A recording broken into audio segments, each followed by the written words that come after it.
from struggling against Gaddafi troops. I'm really proud for this moment that the Libyans have waited for 42 years.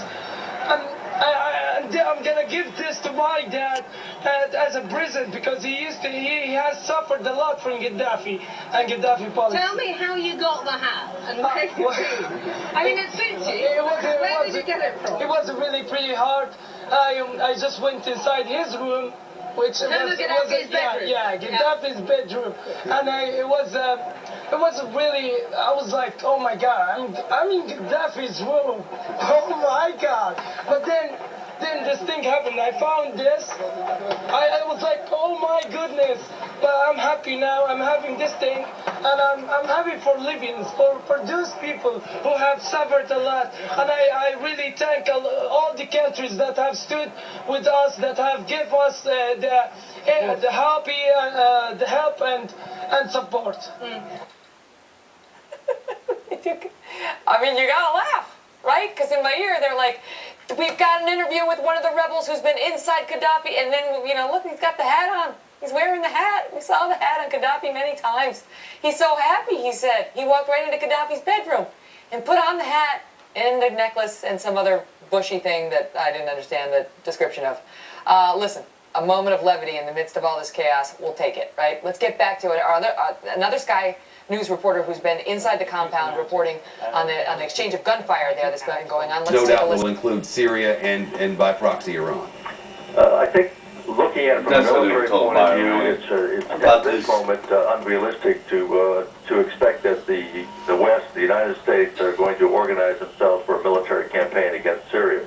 I think the bigger issue would be in terms of Israel, how it sees its security at this point. Depending upon what happens in Egypt, how does Egypt evolve? Is it going to continue to be at least semi-friendly, or is it going to turn hostile to Israel? What will Israel do with respect to Syria if they see Syria now taking actions that might pose a bigger threat to them? So I think much remains unresolved at this point, but I can tell you that everyone is going to look now to see what Syria is doing, what Iran is doing, and we have to do more of that because Iran and Syria together really are the problems that we have to contend with for the future. The former Defense Secretary under the Clinton administration, William Cohen. Mr. Secretary, always a pleasure. Thanks so much. Great to talk to you. All right, our coverage of the uprising in Libya will continue throughout the day, and until this is over. Where is Muammar Gaddafi?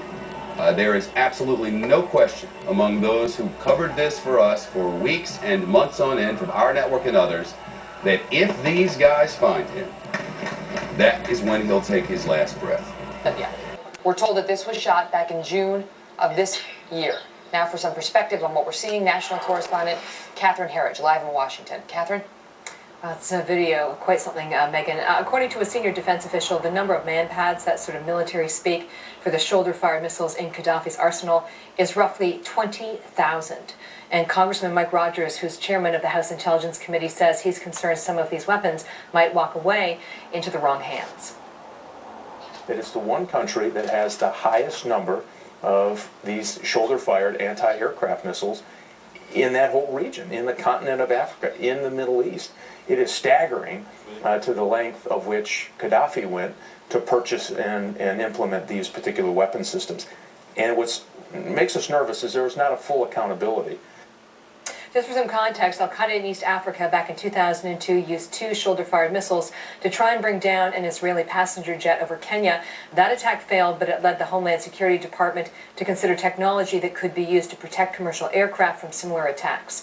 Former Homeland Security Secretary Michael Chertoff told Fox just yesterday that the threat from these man-pads cannot be easily dismissed.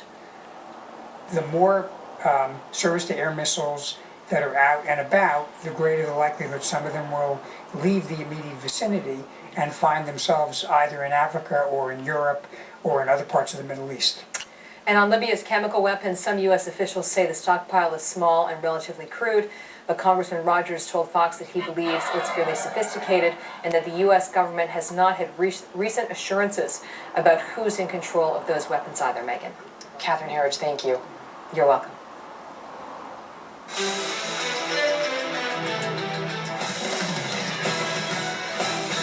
Back to Libya as the news warrants, but first we want to bring you this from the campaign trail.